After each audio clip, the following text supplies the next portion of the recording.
Hi, I'm Clemens, and this is episode 14 of Life in Lists of 30. I love writing lists of 30, and today I want to share 30 ways to evaluate the news. I often read the news to extrapolate the facts, and then take the rest of it as opinion with a skeptical view. Maybe that's why I'm always on Snopes.com to verify any misinformation. I want to see whether the skews and exaggerations were for clickbait headlines or if there's actually some well-written piece describing the story. If you think an article is groundbreaking enough to change your mind, I suggest reading the discussion threads and trying to rebuild the story from the ground up. These questions might help with understanding different human instincts that tend to overreact to the news. Here we go. 1. Is the source and writer reputable? I usually trust local newspapers if there's real journalism. I do not trust most crypto sources. 2. If this is secondary, do you trust the person retweeting or reposting it? I only try to follow people in my digital circle that have done research before reposting. 3. Are you personally biased and invested in actively agreeing or denying the claims? Take a step back to think if this is just curated to your echo chamber digital bubble. 4. Does the article seem like it has another motive? More often than not, articles with clickbait headlines are trying to sway the market or elicit some type of worry or curiosity. 5. Is the funding/sponsor of the source of research bias? In other words, was this a puff piece written to sell something? There are known research institutes that are acting as a scientific lobbying with limited studies and sweeping headlines. 6. What's the data size and diversity? When you're reading the research paper, always look at sample size and how the experiments are set up. They need to be fair in order to separate causation and correlation. 7. Is the evidence cherry-picked for results? As someone who has written a lot of papers, sometimes you spend months conducting experiments and collecting data just to see a lot of outliers. It's important to read between the lines and ask about what wasn't shown. 8. Is this correlation or causation? There's also just coincidental results. Hopefully the peer review of papers and results can be replicated at different scales. An example of causation would be saying smoking leads to a higher probability of lung cancer. 9. Are both sides of the argument addressed? An even-keeled article will address the skeptical responses and give them some merit to accuracy, but maybe some non-relevance to the argument. 10. Has the news just been picked up from multiple sources and diluted because it's trending? Is this the original article? I always try to look at the original article where possible. The closer you get to the source, the less there's a spin or skew to it. 11. Do the images shown in the thumbnails mislead the article content? So much of our news consumption has to do with thumbnail evoking stock imagery. I usually read Reddit for the forum style of data. 12. What's exaggerated to make the story more interesting or relatable? There's always a center of the piece that gets exaggerated and picked up as talking points from other articles. 13. How long did the piece take to write? Was it copy and pasted off of someone else's work, or was it truly well-researched over months? A well-researched report is truly gold to find and a pleasure to read. I've seen a lot of reuse of terms in white paper writing process. 14. Does the piece highlight far-right or far-left points of view? The political perspective is an easy way to look at a news source. I'd recommend reading additional articles to make sure the main points weren't misunderstood. 15, and this is especially for finance, is the article meant to scare or pump investor views?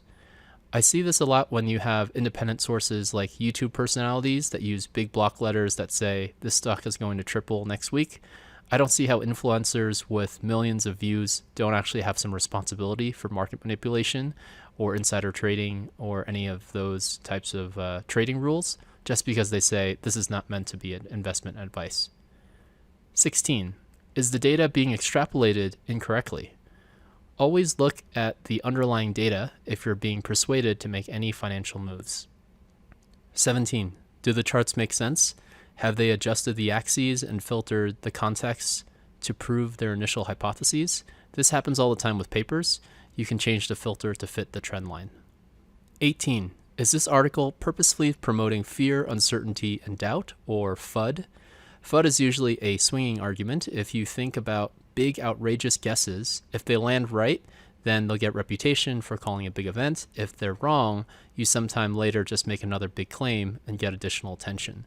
The more outrageous the claim, the people want to dig into your reasoning, and that makes most of these positions strategic. 19. How would you summarize the story to another person on the opposite side? Can you defend the position without looking stupid? Whenever I'm reading an article, I almost immediately consider how it might be relevant as a casual conversation. Do I know enough about the topic, or does the article add anything to my talking points? 20. How do you think a layman person would interpret the news? Also important for investments, the herd opinion determines the market and not the truth. Try to look at the news from the angle of a gullible person as well. If the gullible people reading the article acts on the suggestions, then how would that make the market react differently? 21. Who is the intended audience and call to action? I like to think about email spam when I think about intended audiences. The people who click on it and are gullible enough to get to the certain depth of the scam is already a fairly narrowed persona. In terms of the news audience, you'll just have to consider a group of actions and what would be enacted from this news. 22. What is the immediate perceived impact and chain reaction practical impact? The gut reaction to news you read is important because other people will likely have a similar reaction. What do they do about it? Well, maybe they skip it over if it's inconsequential, but maybe they participate in cancel culture or start boycotting goods that might be on the other side of the conflict. 23. Can you read more about the original cited sources to draw your own conclusions? Original citations are super important, especially on Wikipedia for an obscure topic. It's always good to look into the cited sources and see how the information was reported. 24. Can you read other articles written by the author to notice any biases? Further down the rabbit hole would be looking at the profile of the writer and seeing what other news was covered. Longer pieces can be very rewarding to see in-depth investigation done. 25. Is the language used purposefully evoking emotion? When skimming headlines, it's not hard to point out which topics were purposely written to receive a response. Taking a firm, controversial stance is always a good way of getting picked up by multiple organizations. 26. Does the article use quotes from influential people to skew your views? If a CEO says this, then maybe I should also believe it. Articles tend to sprinkle in quotes from important people's advice. 27. Can you reverse engineer the one or two facts used to write this 1,000-word post? More likely than not, the shorter pieces floating around on news feeds are just rehashes of a few pieces of facts. I'm usually just extracting those nuggets and ignoring the rest of the flowery language. 28. Is it too early to make assumptions or rash decisions? The timing of articles for events is also very important. People will want to take first coverage of an important topic so they get referenced more in the current events. Twitter is the best example of short prose guttural reactions. I prefer to read the in-depth view a week later. 29. Who can benefit from the article? Someone is on the upside of the article. It could be a brand or an individual. And finally, 30. Is this just another hype article about Bitcoin or blockchain to make the number go up? There are so many hype articles. Approach news reading from a skeptic's perspective and try to read from many news sources before forming your own opinions. On the next episode, I'll talk about recurring bills. Stay tuned for that on Tuesday. Music is by Kristen Dye. You can find her on Instagram at Iron and Silver. She has videos of incredible duets and also powerlifting. You can subscribe to the newsletter and see a very transparent set of Google Docs and spreadsheets of this podcasting journey at listsof30.com. Thank you for listening, and I hope everyone stays safe.